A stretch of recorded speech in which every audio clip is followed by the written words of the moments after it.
Саламатсыздар ма? Біз Данилов Мадияр Саятұлы және Түймебай Елнұр Ғаниұлы робототехника және мехатроника факультетінің бірінші курс магистрантымыз. Робокон 2020 республикалық олимпиадасының қатысушысы және ECM ICPC 2018 халықаралық бағдарламалау бойынша олимпиаданың жартылай финалистеріміз. Робототехника саласына жүргенімізге 3 жыл көлемінде болды. Өнеркәсіпте мұнай-газ, жылумен қамтамасыз ету салаларында орын алатын құбырлардың тат басу, деформация, механикалық зақымдануы, қабырғалардың жұқаруы, ауыр өндірістік апаттарға, экономикалық шығындарға, адам өміріне қауіп-қатерге алып келеді. Біздің жобамыз осы мәселелерге шешім ретінде құбырдың ішінде автономды қозғалып, диагностика жүргізіп және құбырдағы ақауларды анықтай алатын робот құрастыру болып табылады.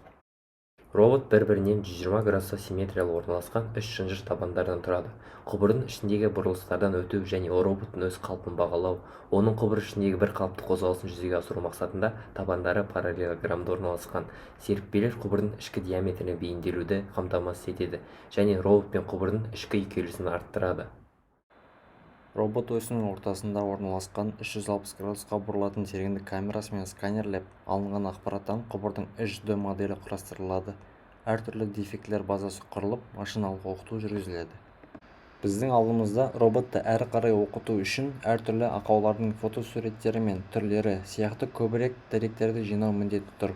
Осылайша робот автономды түрде жұмыс істегенде ақауларды анықтап, олардың нақты координаттарын көрсетіп, иммерсивті картаны жасай алады. Жобаның мақсаты диагностикалық робот жасау, роботтар өндірісін реттеу, ішкі және сыртқы нарыққа шығару, құбырларды диагностикалау бойынша қызметтер көрсету және диагностика қызметтерін жүргізетін мамандар дайындау.